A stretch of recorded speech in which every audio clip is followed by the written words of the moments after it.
Hi. Playing games with friends is always a whole different level of fun. But let's be honest, not every co-op game actually works. Sometimes it's just boring, and sometimes there's simply nothing to do together. So today, I've put together 25 of the best new co-op games to play with friends in 2026. There's a bit of everything here, from chaotic horror games where you're screaming into your mic, to large-scale survival games where you're actually building something together. Some of these are already out, others are worth adding to your wish list, but I'm sure everyone will find something interesting here.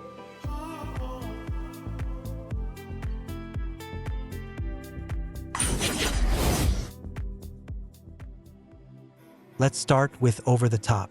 If you've been missing truly large-scale battles where you can feel the chaos of real war, this is it. Up to 200 players fight in a single match, and it's not just shooting, it's a full-on military sandbox. Trenches, tanks, aircraft, artillery, all working at the same time, and you genuinely feel like part of a massive front line. You're not just running around as a crowd either, you split into squads, take on roles, and actually work as a team. Engineers build defenses, machine gunners hold the line, while someone else is charging in with a bayonet. And it looks absolutely insane. The game is a bit janky, sometimes even wild, but that's exactly where the charm comes from. The explosion physics, destructible environments, and goofy ragdolls make every match feel like a living, unpredictable battlefield where each round tells its own story.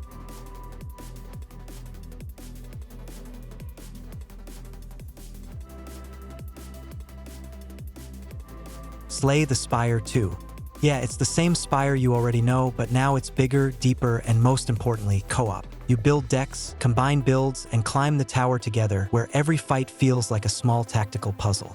When one player sets enemies on fire, another boosts those effects, and a third finishes everything off with some overpowered combo. That's when you realize why co-op actually works in a card game. At first, it doesn't feel like much has changed, same mechanics, same archetypes. But then you start discovering synergies, finding new cards, experimenting with builds, and suddenly you're hooked. It's that kind of game where after a failed run you say, one more try, and somehow 3 hours are gone.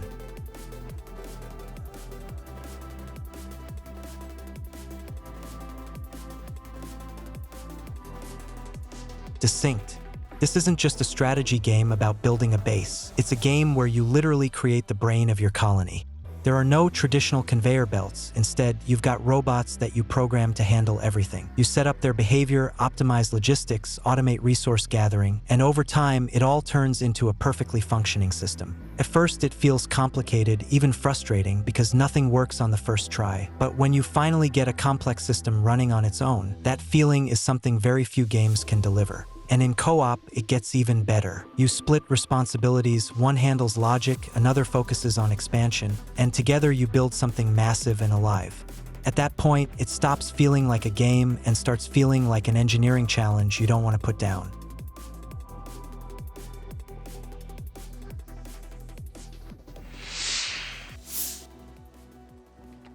Vampires, Bloodlord Rising. If you liked V Rising but wanted something deeper, this is it. Here, you're not just surviving, you're actually becoming the ruler of a region. You build your castle, expand your influence, and decide who you want to be, a tyrant or a fair leader. And the best part, it's not just for show. Your decisions genuinely affect how the region lives, in fear or in relative stability. The game also does a great job removing boring grind. Instead of farming everything yourself, you recruit people and turn them into your servants. And it's not just grab and assign. You have to study your target, choose the right persona, earn their trust, and only then bite. In co-op, this really shines. One manages the castle, another scouts, someone else hunts down the Inquisition, and together you build a full vampire empire.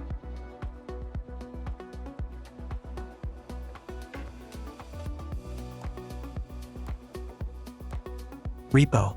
This is one of those games where after 10 minutes you realize, nothing here is going to be normal. Imagine Lethal Company, but even more chaotic and absurd. You and your friends explore abandoned houses, grab anything that might be worth money, and try to bring it back to base, without breaking it, dropping it, or preferably dying. Though that last part is unlikely. The real fun is in the madness. Someone's carrying a piano, someone's screaming into the mic, someone's already dead, and you're just thinking, wait, can we sell his head too? The monsters are their own kind of weird, strange, ridiculous, and sometimes just straight up stupid scary. And every run turns into a story you'll want to retell later.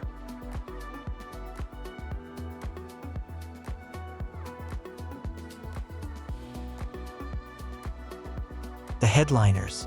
A really unique co-op idea. You're not soldiers or survivors, you're journalists diving straight into a disaster zone for content.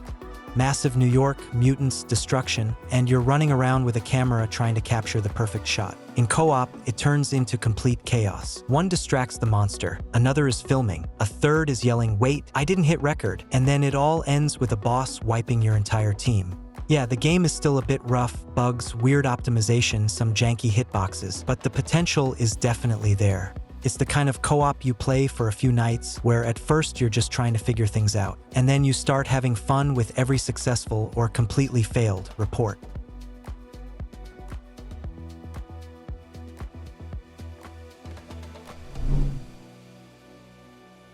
MIMESIS. This is one of those co-op horror games where you're not just afraid of the monsters, you're afraid of your own teammates.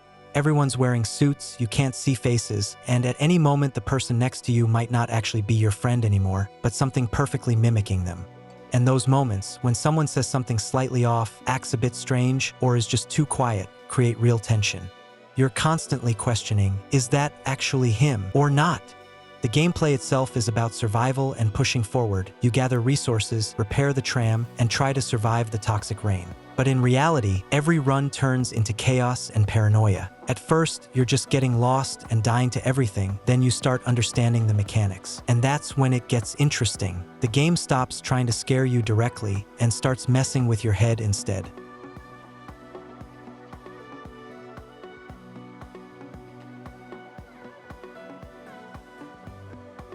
STARSEEKER Astroneer Expeditions.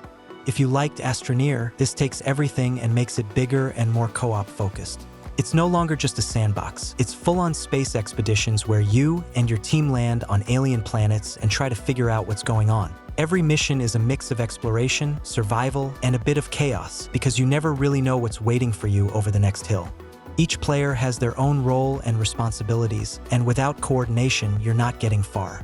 One scans alien life, another gathers resources, someone's just trying not to die to some weird space creature that suddenly decided you're the problem. On top of that, there's a shared hub on the station where you can hang out, form teams, and prepare for new expeditions.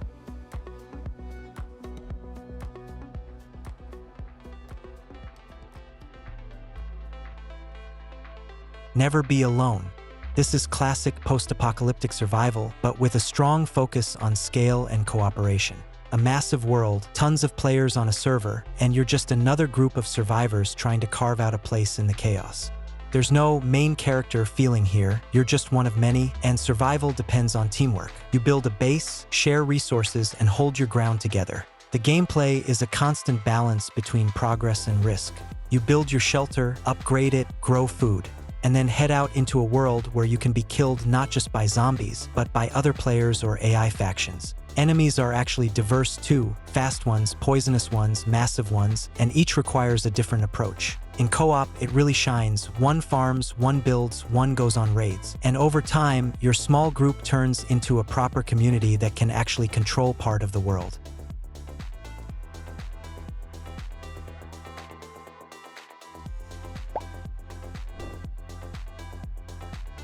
SpaceCraft.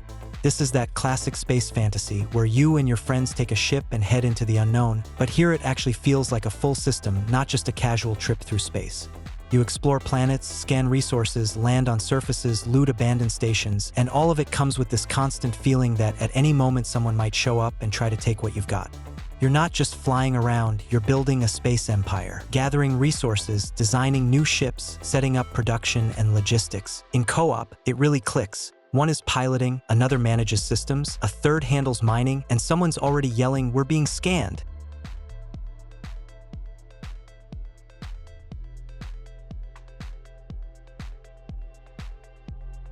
Railborn. A really unique concept, survival, but not around a base, around a train, and that train is everything. Your home, your factory, your farm, and your only way to survive.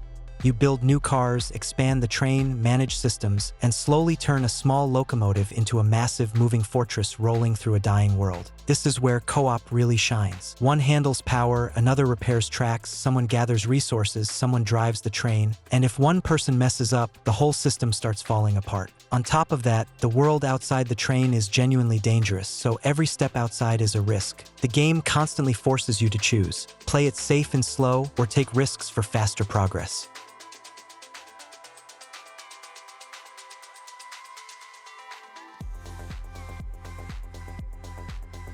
Dig Island.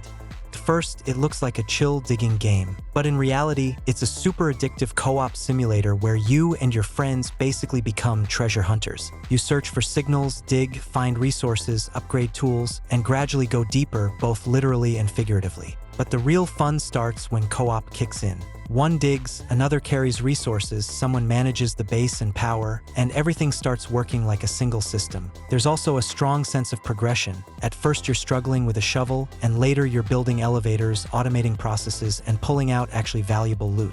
It's a calm but very engaging co-op experience where time just disappears.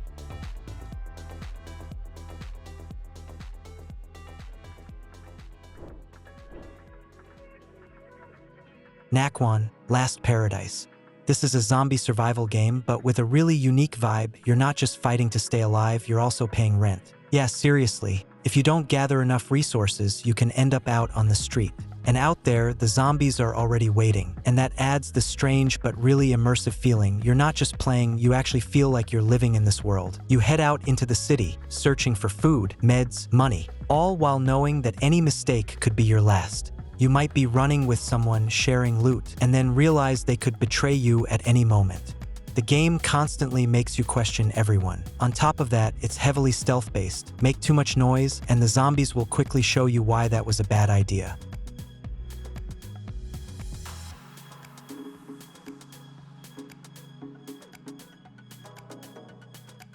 Nightholme.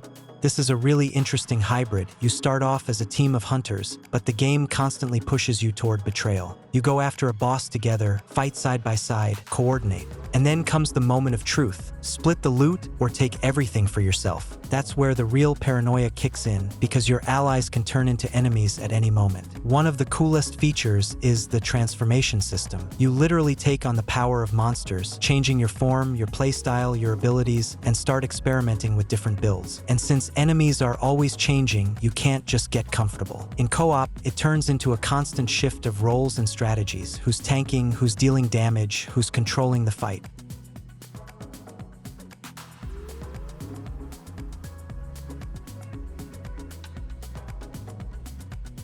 Beautiful Light. This is a more hardcore, high-tension co-op shooter where every run is a risk. Multiple teams enter the map, searching for an artifact and trying to get out alive, but the problem is, you're not alone.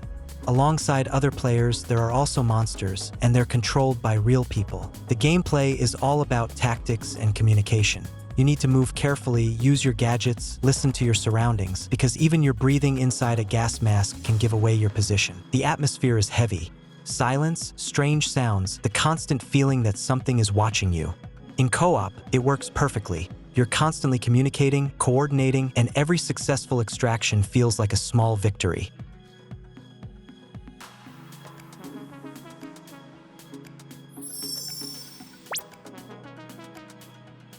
ORMOD, Directive. This is basically a mix of survival and Factorio on steroids, set in a world where everything has already gone wrong. Robots have taken over cities, humans are barely surviving, and your goal isn't just to stay alive, but to build a system that works for you. And not just a small base, we're talking massive automated production lines pumping out resources, weapons, and everything you need to survive. This is where co-op really shines. One player builds, another sets up production, a third gathers resources, and someone else covers the team from mechanized enemies that come out hunting at night. You can also customize the world, go full hardcore with diseases and hunger, or play a more relaxed version. Because of that, every session feels different.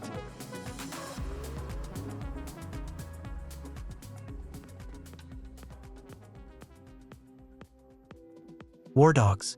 A really unique shooter where everything revolves around money. You start each match with a set amount, gear up, head into battle, and literally earn cash for everything you do. Help your team, get paid. Capture a point, more money. Survive, now you can afford better gear. The scale is huge, massive maps, up to 100 players, vehicles, helicopters, destructible buildings. You can literally bring down an entire building with enemies inside. And the best part is freedom. You can play it slow and snipe, fly helicopters and cause chaos, or build defenses and hold positions. In co-op, it works perfectly. You assign roles, coordinate, and start playing like a real squad instead of random players.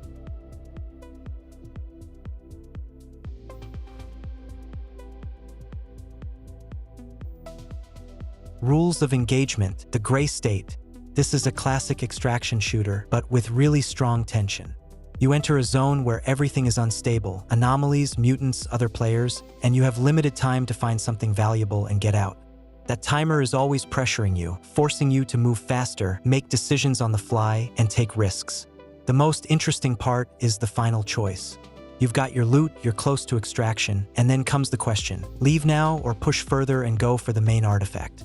That's when things get intense. Enemies become stronger, and other players are also trying to grab their share. In co-op, it works perfectly. You discuss, argue, sometimes risk everything for one last push.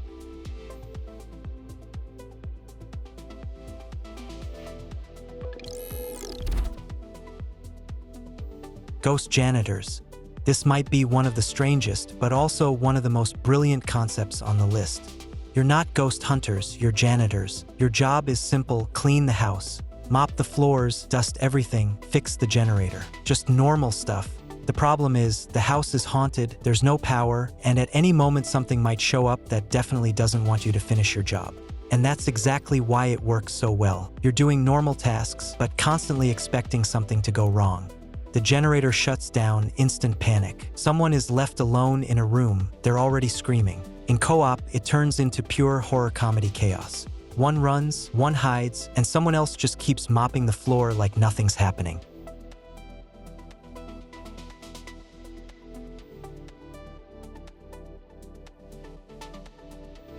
Burglin Gnomes. If R.E.P.O wasn't chaotic enough for you, here's the gnome version. Small, grumpy, incredibly clumsy creatures sneaking into people's houses to steal anything that isn't nailed down. And you have to do it quietly because if you get spotted, you're getting crushed. Literally. In co-op, this turns into a complete circus. One guy is dragging a cabinet, another is stuck in a vent, a third is already screaming because he's being chased by a bug his own size. At the same time, you actually need coordination. Heavy items can't be carried alone, so you have to work as a team. That balance between stealth and total chaos is what makes the game so addictive. And even when everything is going according to plan, you still somehow mess it up and end up improvising.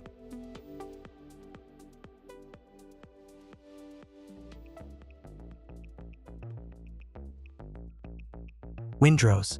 This is one of those rare survival games that doesn't try to overwhelm you with mechanics. It just lets you enjoy the experience. You and your friends take a ship, head out to sea, and from there it's pure pirate adventure. Boarding fights, cannons, storms, weird creatures from the depths, and that feeling that you're actually living this life, not just checking off objectives. The game also doesn't punish you for every mistake like most survival games do. You die, respawn, grab your gear, and keep going. Because of that, co-op feels much smoother and more enjoyable. You're not afraid to take risks, experiment, build bases, upgrade your ship, and just have fun.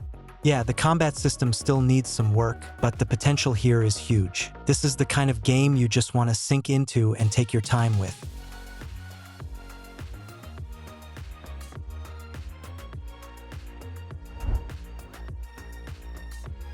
We gotta go. This is probably the most insane game on the list. Because your main enemy here isn't ghosts, it's your own stomach. Seriously, you and your friends are running through a haunted mansion trying to escape, while at the same time desperately searching for a bathroom. Because if you don't, things will end very badly, and that turns into absolute chaos. You're yelling, pushing furniture, someone can't hold it anymore and explodes, someone else is shouting, "Hold on, I found it," while the ghosts are making everything even worse. This isn't horror in the traditional sense. It's pure chaos and dumb fun that only really works in co-op. And that's exactly why games like this sometimes hit even harder than serious ones.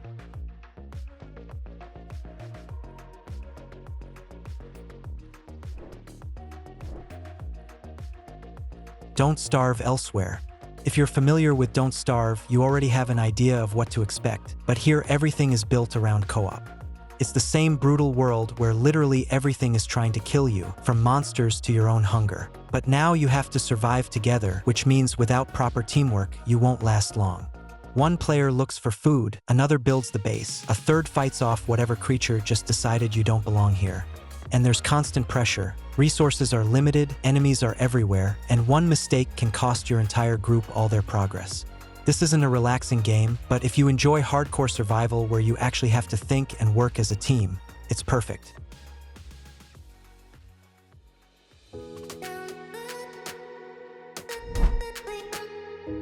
That's the list. Very different games, but all with one thing in common. Playing together here is genuinely fun. Let me know in the comments which of these games you're adding to your wishlist, and what I might have missed. The Image Game channel was with you. Have a nice day.